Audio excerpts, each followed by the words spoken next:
Hello everyone, आज ठारू आमे 12टी टेन्स फॉर्म विषय रे आलोचना आरंभ करिबा और प्रत्येक टेन्स फॉर्म रो वाक्य गुडी को किपरि इंग्रजी रे ट्रांसलेट करा जाए से विषय रे जानिबा। प्रथमे जानिबा टेन्स केते प्रकार। आमे जानू साधारणतः टेन्स होची तीन प्रकार रो। गोटे होची प्रेजेंट टेन्स बा वर्तमान काल,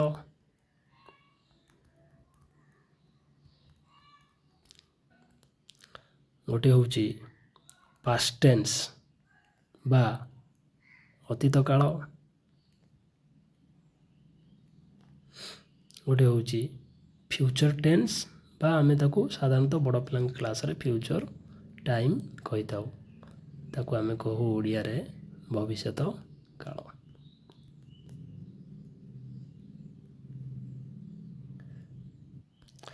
यही प्रत्येक टेन्स रो चारोटी फॉर्म थाए। केतोटी फॉर्म? चारोटी फॉर्म।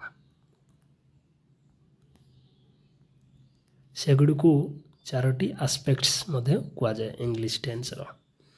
गोटे होची सिंपल एस्पेक्ट बा सिंपल फॉर्म, गोटे होची प्रोग्रेसिव फॉर्म, गोटे होची परफेक्ट फॉर्म, गोटे होची परफेक्ट प्रोग्रेसिव फॉर्म।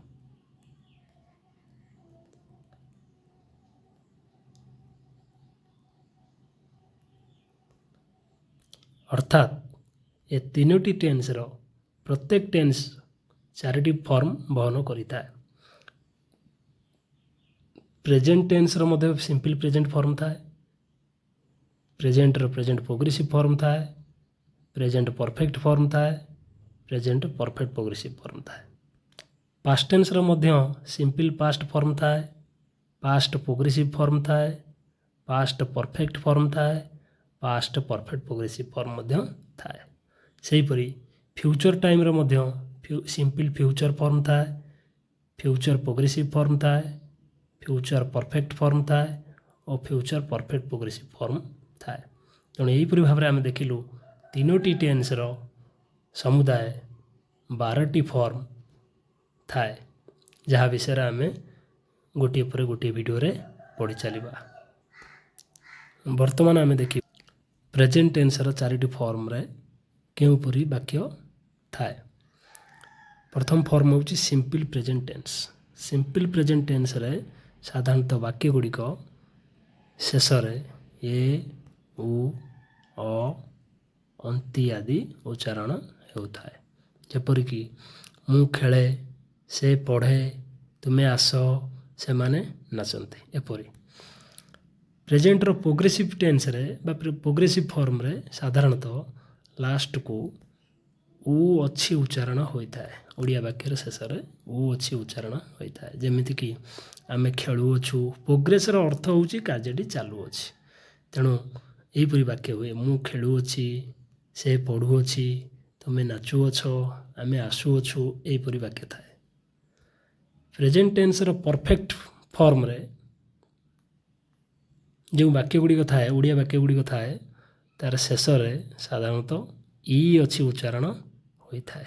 अर्थात कार्यटी शेष हो सारी। जमितिक मु खेली अछि माने मु खेल मोर खेल सरी जाइछि। सेहीपरि नाची अछि, पढ़ी अछि, हसी अछि, खेली अछि, एहीपरि उच्चारण। प्रेजेंट परफेक्ट टेन्स कार्यर संपूर्ण हो सारिथिबा विषय रे सूचना दे।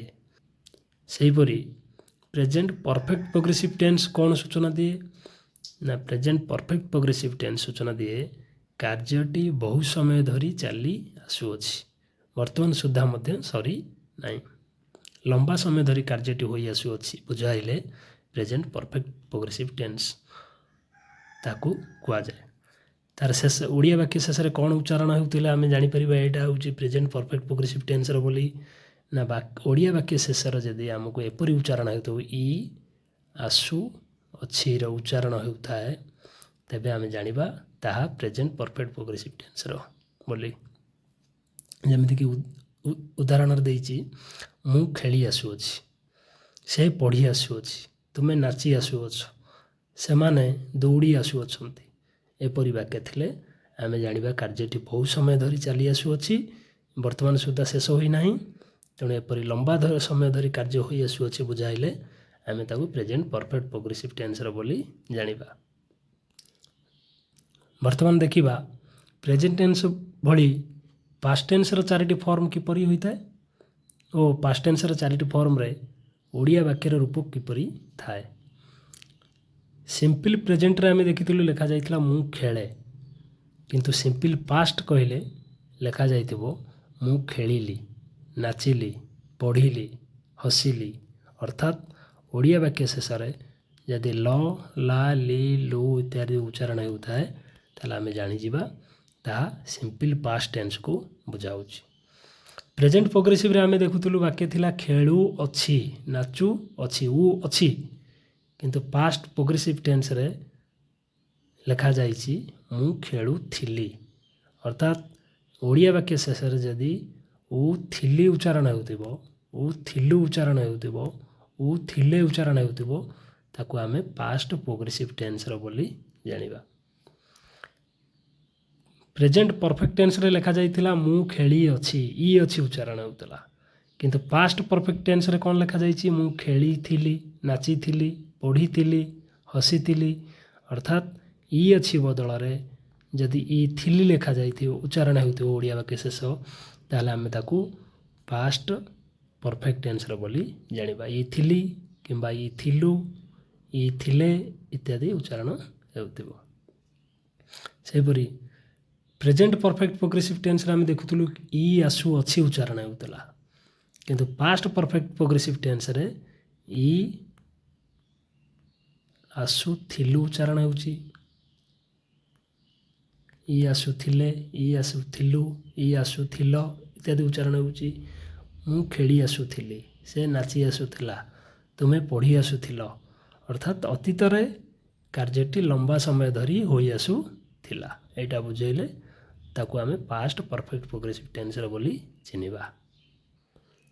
ଯେମିତି ଆମେ ପ୍ରେଜେଣ୍ଟ ସିମ୍ପଲ୍ ବା ସିମ୍ପଲ୍ ପ୍ରେଜେଣ୍ଟରେ ଦେଖିଥିଲୁ ଲେଖାଯାଇଥିଲା ମୁଁ ଖେଳେ, ସେହିପରି ଫ୍ୟୁଚର ସିମ୍ପଲ୍ ବା ସିମ୍ପଲ୍ ଫ୍ୟୁଚର ଟାଇମ୍ରେ କ'ଣ ଲେଖାଯିବ ମୁଁ ଖେଳିବି, ଭବିଷ୍ୟତରେ ମୁଁ ଖେଳିବି, ନାଚିବି, ପଢ଼ିବି। ଅର୍ଥାତ୍ ଯେଉଁ ଓଡ଼ିଆ ବାକ୍ୟ ଶେଷରେ ବ, ବା, ବି, bu ଇତ୍ୟାଦି ଉଚ୍ଚାରଣ ହେଉଥିବ ତାକୁ ଆମେ ସିମ୍ପଲ୍ ଫ୍ୟୁଚର ଟାଇମ୍ର ବୋଲି ଚିହ୍ନିବା। ପ୍ରେଜେଣ୍ଟ ପ୍ରୋଗ୍ରେସିଭରେ ଉଚ୍ଚାରଣ ହେଉଥିଲା ଖେଳୁଅଛି, ସେହିପରି ଫ୍ୟୁଚର ପ୍ରୋଗ୍ରେସିଭ୍ ଟାଇମ୍ରେ କ'ଣ ଉଚ୍ଚାରଣ ହେବ ଖେଳୁଥିବି। ଉ ଅଛି ବଦଳରେ ଯେଉଁ ଓଡ଼ିଆ ବାକ୍ୟ ଶେଷରେ ଉ ଥିବି, ଉ ଥିବୁ, ଉ ଥିବ, ଉ ଥିବେ ଇତ୍ୟାଦି ଉଚ୍ଚାରଣ ହେଉଥିବ ଆମେ ତାକୁ ଜାଣିବା ଫ୍ୟୁଚର ପ୍ରୋଗ୍ରେସିଭ୍ ଟାଇମ୍ର ବୋଲି। ପ୍ରେଜେଣ୍ଟ ପରଫେକ୍ଟ ଟେନ୍ସରେ ଆମେ ଦେଖୁଥିଲୁ ଲେଖାଯାଇଥିଲା ମୁଁ ଖେଳି ଅଛି, ମୋ କାର୍ଯ୍ୟଟି ସରିଯାଇଅଛି। ସେହିପରି ଫ୍ୟୁଚରରେ ଯଦି କୌଣସି କାର୍ଯ୍ୟଟି ଏକ ନିର୍ଦ୍ଦିଷ୍ଟ ସମୟ ପୂର୍ବରୁ ଶେଷ ହୋଇସାରିଥିବ ସେ ବାକ୍ୟକୁ ଆମେ କହିବା ଫ୍ୟୁଚର ପରଫେକ୍ଟ ଟାଇମ୍। ତା'ର ଉଚ୍ଚାରଣ ହେଉଥିବ ଓଡ଼ିଆ ବାକ୍ୟ ଶେଷରେ ଇ ଥିବ, ଇ ଥିବ, ଇ ଥିବେ, ଇ ଥିବୁ ଇତ୍ୟାଦି। ଅର୍ଥାତ୍ କାର୍ଯ୍ୟଟି ଭବିଷ୍ୟତରେ ଏକ ନିର୍ଦ୍ଦିଷ୍ଟ ସମୟରେ ସରିଯାଇଥିବ। ଏଠି ଲେଖା ହେଇଛି ମୁଁ ଖେଳି ସାରିଥିବି, ତୁମେ ପଢ଼ି ସାରିଥିବ, ସେ ନାଚିଥିବ, ତୁମେ ଖାଇଥିବ। ଏହିପରି ବାକ୍ୟକୁ ଦେଖିଲେ ମାତ୍ରେ ଆମେ ଜାଣିବା ଏହା ହେଉଛି ଫ୍ୟୁଚର ପରଫେକ୍ଟ ଟାଇମ୍ର। ପ୍ରେଜେଣ୍ଟ ପରଫେକ୍ଟ ପ୍ରୋଗ୍ରେସିଭରେ ଆମେ ଲେଖୁଥିଲୁ ମୁଁ ଖେଳି ଆସୁଅଛି, ସେହିପରି ଫ୍ୟୁଚର ପରଫେକ୍ଟ ପ୍ରୋଗ୍ରେସିଭ୍ ଟାଇମ୍ରେ ଆମେ ଲେଖିବା ମୁଁ ଖେଳି ଆସୁଥିବି। ଅର୍ଥାତ୍ ଯେଉଁ ଓଡ଼ିଆ ବାକ୍ୟର ଶେଷରେ ଇ ଆସୁଥିବି ଉଚ୍ଚାରଣ ହେଉଛି ବା ଇ ଆସୁଥିବ, ଇ ଆସୁଥିବେ ଇତ୍ୟାଦି ଉଚ୍ଚାରଣ ହେଉଛି ତାକୁ ଆମେ ଫ୍ୟୁଚର ପରଫେକ୍ଟ ପ୍ରୋଗ୍ରେସିଭ୍ ଟାଇମ୍ ବୋଲି ଜାଣିବା।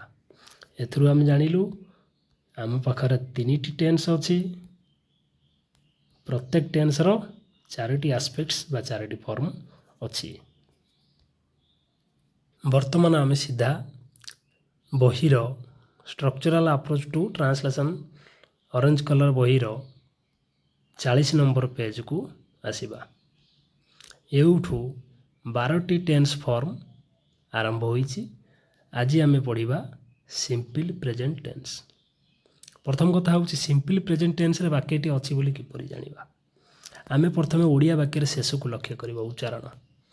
यदि ओडिया वाक्य शेषर उच्चारणटी ए उ अ अंति उच्चारण होउछि तेबे आमे ताकू प्रेजेंट सिंपल बोली बा सिंपल प्रेजेंट टेन्स रो बोली जानिबा। जेउ ओडिया वाक्य शेषरे अटे अटु अटंती किंबा अछ अछु अछंती थाए ताहा मध्य सिंपल प्रेजेंट टेन्स रो अंतर्भुक्त। एथिरे इज या मार बसे जहाँकि आम पूर्व एक वीडियो रे आलोचना कर सारिछु। तेणु वर्तमान वीडियो रे बा आज ये वीडियो रे आम केवल से ही सिंपल प्रेजेंट टेन्स विषय आलोचना करवा जार शेष को ए उ अ अंति थाए। सिंपल प्रेजेंट टेन्स रो वाक्य गुड़ी को इंग्राजी रे ट्रांसलेट कला बेले प्रथमे आमे देखिबा कर्ता किए अर्थात सब्जेक्ट किए। सब्जेक्ट जानी साइला परे आमे देखिबा भर्ब कौन। भर्ब माने क्रिया, क्रिया कौन। प्रथमे आमे कर्ता देखिबा किए, तापर देखिबा क्रियाटी किए और तापर देखिबा ऑब्जेक्ट, ऑब्जेक्ट बा कर्म किए। तेणु यहीपरि भाव में इंग्राजी को ट्रांसलेट कला बेले ओडिया वाक्य को प्रथमे आमे देखिबा सब्जेक्ट बा कर्ता किए, तापर बसाइबा कर्म क्रिया किए, तापर जदि कर्म थाए वाक्य रे ताले शेष को रखिबा कर्म। एठारे गोटे वाक्य देखिबा मु दौड़े। लास्ट को किपरि उच्चारण होउछि दौड़े अर्थात शेष उच्चारण होउछि ए। तेणु यह सिंपल प्रेजेंट टेन्स रे अछि बोली आमे जानि गलु। तार सूत्र कहूछि प्रथमे कर्ता बसाइबा तापर क्रिया बसाइबा। कर्ता होउछि मु माने आई, क्रिया होउछि दौड़े, दौड़िबा को आमे कहूँ रन, तेणु रन। सीधा आंसर होउछि आई रन। आंभे माने लेखु, एठारे कर्ता किए आंभे माने, कार्य कौन लेखु। आंभे मान को आमे कहूँ उई, लेखिबा को आमे कहूँ राइट, तेणु आंसर हला उई राइट। सेहीपरि तुम्भे बा तुम्भे माने पढ़। प्रथमे कर्ता होउछि तुम्भे माने बा तुम्भे, क्रिया होउछि पढ़, तेणु कर्ता पाई आमे बसेलु यू, पढ़िबा को कहूँ रीड, आंसर हला यू रीड। आंभे माने लेखु वी राइट, तुम्भे माने पढ़ यू रीड। किंतु जदि कर्ताटी तृतीय पुरुष एक वचन होता है, तृतीय पुरुष एक वचन किए आगुरु आमे जानिछु he she it Ram Hari a boy the boy. यहीपरि जणिकिया लोक आई को छाड़ी आउ जेते जणिकिया लोक रहिले सेमानकु आमे तृतीय पुरुष एक वचन कहीथाउ। जदि कर्ता तृतीय पुरुष एक वचन होता है से जगार आमे प्ले न करी करिबा प्लेज, रीड न करी करिबा रीड्स, गो न करी करिबा गोज। अर्थात भर्ब रे एस बा ईएस बसी जाए यदि कर्ता तृतीय पुरुष एक वचन होता है। तेणु एठारे से खेले हवा कथा ही प्ले, किंतु आमे करिचु ही प्लेज। तेणु एठी गोटे व्यतिक्रम अच्छी सिंपल प्रेजेंट टेन्स रे मन रखा पड़ो। कर्ता जदि तृतीय पुरुष एक वचन हो he she it Ram Hari Sita a man a the boy a man a boy the tree, यहीपरि सेठारे भर्ब रे एस किंबा ईएस बसी थाए आवश्यक अनुसार। सेहीपरि कुकुर शुए, कुकुर होउछि द डग, द डग होउछि गोटे थर्ड पर्सन सिंगुलर नंबर, तेणु ता पाखरे स्लीप न होई होइछि स्लीप्स। पक्षीटी उड़े, पक्षीटी गोटे पक्षी थर्ड पर्सन सिंगुलर नंबर, तेणु उड़े फ्लाए न होई होइछि फ्लाइज, द बर्ड फ्लाइज। एहा आसे, एहा होउछि इट, इट होउछि एक थर्ड पर्सन सिंगुलर नंबर, तेणु कम जगार होइछि कम्स, इट कम्स। नई बही जाए, द रिभर होउछि थर्ड पर्सन सिंगुलर नंबर, तेणु हवा कथा फ्लो किंतु आमे करिबा फ्लोज। किंतु सेमाने, सेमाने तो थर्ड पर्सन सिंगुलर नंबर नुहे, सेमाने पाखरे रहिछि खाली रीड। एठू आमे कौन शिखिलु ना जदि कर्ता होउछि थर्ड पर्सन सिंगुलर नंबर तेणु सेठारे भर्बरे आमे गोटे एक्स्ट्रा एस किंबा आवश्यक अनुसार इयास बसाई थाउ। अन्य समस्त क्षेत्र में केवल कर्ता आउ क्रिया ये दुईटी सादा फॉर्म रे बसी थाए। मोटामोटी भाव में कहवा गले सिंपल प्रेजेंट टेंस रे आमे केवल माइंड रे रखिबा कर्ता किए, सब्जेक्ट किए आउ भर्ब किए, भर्ब बा क्रिया किए। आ शेषर जदि कौन कर्म थाए जेपरी आंबटी, पणसटी, कलमटी सेगुड़ी कर्म आमे कही था ऑब्जेक्ट सेगुड़ी जदि थाए ताले सेगुड़ी शेष में बसिबो। आमर मुख्य लक्ष्य हम कर्ता किए, क्रिया किए, यहीटा हूँ सिंपल प्रेजेंट टेंस रो फॉर्म। बर्तमान आमे सिंपल प्रेजेंट टेंस रो गोटे पैसेज रो आंसर करने को चेष्टा करिबा। प्रथम वाक्यटी अच्छी कैलाश खेले, तेणु आम साधारण भाव कर्ता हूँ कैलाश, खेलिबा को कहू प्ले, यहीटा हवा कथा आंसर। किंतु कैलाश जेहेतु गोटे थर्ड पर्सन सिंगुलर नंबर तेणु प्ले रे बसीजिवो एस बा इएस, तेणु प्ले रे कौन बसिबो ना एस बसिबो, तेणु आंसर है कैलाश प्लेज। हरि पढ़े सेहीपरि हेबा कथा कर्ता हूँ हरि, पढ़िबा हूँ रीड, किंतु हरि जेहेतु थर्ड पर्सन सिंगुलर नंबर गोटे तेणु आम हरि जगार रीड बदल बसैबा रीड्स। डाक्तर आसंती, द डॉक्टर, हेबा कथा क्रिया हूँ कम, किंतु डॉक्टर जेहेतु थर्ड पर्सन सिंगुलर नंबर तेणु आम कम जगार लिखा कम्स। कृषकटी काम करे, द फार्मर, हेबा कथा वर्क, तापर आम लक्ष्य देबा कि farmer third person singular number कि हाँ कृषकटी हूँ थर्ड पर्सन सिंगुलर नंबर, तेणु वर्क बदल आम करदेबा वर्क्स। कुकुर दौड़े, द डॉग, क्रिया हूँ दौड़ा को आम कहू रन, हेबा कथा दी डॉग रन, किंतु जेहेतु कुकुर हूँ एक थर्ड पर्सन सिंगुलर नंबर तेणु रन जगार आम लिखिदेवा रन्स। यह खाए ओ शुए, हेबा कथा इट, इट एंड स्लीप, किंतु यह हूँ एक थर्ड पर्सन सिंगुलर नंबर तेणु इट जगार लिखिदेवा इट्स एंड स्लीप्स। पक्षीटी उड़े, द बर्ड, उड़ीबा को आम कहूँ फ्लाए, किंतु पक्षीटी हूँ एक थर्ड पर्सन सिंगुलर नंबर तेणु फ्लाए बदल आम लिखा फ्लाए रो एस बाई एस जोड़िले किपरि लिखा जाए फ्लाएज। पिला माने खेलती, द चिल्ड्रेन प्ले, एठारे एस बाई एस दरकार कि नहीं देखिबा। पिला माने कौन थर्ड पर्सन सिंगुलर नंबर कि नहीं, पिला माने थर्ड पर्सन सिंगुलर नंबर नुहे, यह हूँ थर्ड पर्सन रो प्लूराल नंबर, एक रु अधिक पिला, तेणु एठारे आउ एस बाई एस आवश्यक नहीं। शिक्षक पढ़ाती, द टीचर बा खाली टीचर लिखिले मते चलिबो।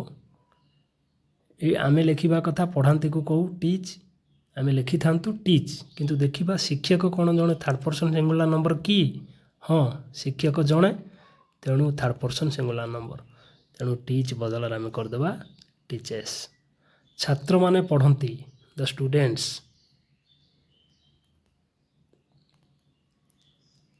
पढ़ा को कहू रीड, तापर लखिदेबा छात्र माने कौन थर्ड पर्सन सिंगुलर नंबर कि नहीं, यह थर्ड पर्सन प्लूराल नंबर तेणु से रीड रहिबो। तेणु एठू आम जानिलु केवल थर्ड पर्सन रो सिंगुलर नंबर हेले वर्ब रे एस बाई एस, किंतु अन्य कौनसी कर्ता थिले आमे सेही साधा वर्ब रखिबा। बालिका माने खेलती, the girls play, the girls कौन थर्ड पर्सन सिंगुलर नंबर कि ना, बालिका माने थर्ड पर्सन सिंगुलर नंबर नुहे तेणु से ही सादा प्ले रहिबो। बर्तमान आमे अन्य केतोटी एग्जांपल देखिबा केउठी आमे भर्ब रे एस बाई एस बसाइबा, କେଉଁଠି ଭର୍ବରେ ଏସ୍ ବାଇ ଏସ୍ ବସାଇବା ନାହିଁ। ଆଉ କିଛି ଅଭ୍ୟାସ କରିବା। ଯେଉଁଠି କର୍ତ୍ତା ଏହିପରି ଥାଏ ମୁଁ, ସେମାନେ, ଆମେ, ତୁମେ, ବାଳକମାନେ, ଶିକ୍ଷକମାନେ, ଲୋକମାନେ, ଏମାନେ ତ ଥାର୍ଡ଼ ପର୍ସନ୍ ସିଙ୍ଗୁଲାର ନୁହେଁ। ତେଣୁ ସେମାନଙ୍କ ପାଖରେ କ୍ରିୟାଟି କେବଳ ସେହି ମୂଳ ରୂପରେ ରହିବ। ଯେମିତିକି ମୁଁ ନାଚେ, କର୍ତ୍ତା ହେଉଛି ମୁଁ, ନାଚିବା ହେଉଛି ଡ୍ୟାନ୍ସ, ଆଇ ଡ୍ୟାନ୍ସ। ସେମାନେ ପଢ଼ନ୍ତି, କର୍ତ୍ତା ହେଉଛି ସେମାନେ, ପଢ଼ିବା ହେଉଛି ରିଡ଼୍, ଆନ୍ସର୍ ହେଲା ଦେ ରିଡ଼୍। ଆମେ ଖେଳୁ, କର୍ତ୍ତା ହେଲା ଉଇ, ଖେଳିବା ହେଉଛି ପ୍ଲେ, ଆନ୍ସର୍ ହେଲା ଉଇ ପ୍ଲେ। ତୁମେ ହସ, କର୍ତ୍ତା ହେଲା ତୁମେ, ହସିବା ହେଉଛି ଲାଭ୍, ୟୁ ଲାଭ୍। ବାଳକମାନେ ଲେଖନ୍ତି, କର୍ତ୍ତା ହେଉଛି ବାଳକମାନେ, ଲେଖିବା ହେଉଛି ରାଇଟ୍, ଆନ୍ସର୍ ହେଲା ଦ ବଏଜ୍ ରାଇଟ୍। କିନ୍ତୁ ଏପରି କ୍ଷେତ୍ର ଯେଉଁଠି କର୍ତ୍ତା ହେଉଛି ଥାର୍ଡ଼ ପର୍ସନ୍ ସିଙ୍ଗୁଲାର ନମ୍ବର, ଯେପରି ସେ, ଝିଅଟି, ବାଳକଟି, ରାମ, ହରି, ସୀତା, ଶିକ୍ଷକ, କୁକୁରଟି, ମାଙ୍କଡ଼ଟି, ଗଧଟି, ଘୋଡ଼ାଟି, ଗଛଟି, ଏପରି କର୍ତ୍ତା ଥିଲେ ଆମେ ଜାଣିବା ତାହା ହେଉଛି ଥାର୍ଡ଼ ପର୍ସନ୍ ସିଙ୍ଗୁଲାର ନମ୍ବର। ତେଣୁ ସେପରି କ୍ଷେତ୍ରରେ କ୍ରିୟାରେ ଏସ୍ ବାଇ ଏସ୍ ବସିଥାଏ। ଯେପରିକି ସେ ହସେ, ହି ଲାଭ୍ସ। ଝିଅଟି ନାଚେ, ଦ ଗାର୍ଲ ଡ୍ୟାନ୍ସ ରହିଛି, ଡ୍ୟାନ୍ସେସ୍। ବାଳକଟି ଦୌଡ଼େ, ଦ ବୟ ରନ୍ ବଦଳରେ ହୋଇଛି, ରନ୍ସ। ରାମ ଖେଳେ, ରାମ ପ୍ଲେ ବଦଳରେ ହୋଇଛି, ପ୍ଲେଜ୍। ଶିକ୍ଷକ ଆସନ୍ତି, ଦ ଟିଚର୍ କମ୍ ବଦଳରେ ହୋଇଛି, କମ୍ସ। ତେଣୁ ପ୍ରେଜେଣ୍ଟ ସିମ୍ପଲ୍ର ଏତିକି କଥା ମନେ ରଖିବାକୁ ପଡ଼ିବ। କର୍ତ୍ତା ଯଦି ଥାର୍ଡ଼ ପର୍ସନ୍ ସିଙ୍ଗୁଲାର ନମ୍ବର, ସେ କ୍ଷେତ୍ରରେ କ୍ରିୟାରେ ଏସ୍ କିମ୍ବା ଇଏସ୍ ବସିଥାଏ। କିନ୍ତୁ କର୍ତ୍ତା ଯଦି ଅନ୍ୟ କେହି ଥାଏ, ସେଠି କେବଳ କର୍ତ୍ତାଟା କିଏ, କାମଟି କ'ଣ, ଏତିକି ବସିବ। ପରବର୍ତ୍ତୀ ଭିଡ଼ିଓରେ ଆମେ ଦେଖିବା ସିମ୍ପଲ୍ ପ୍ରେଜେଣ୍ଟ ଟେନ୍ସର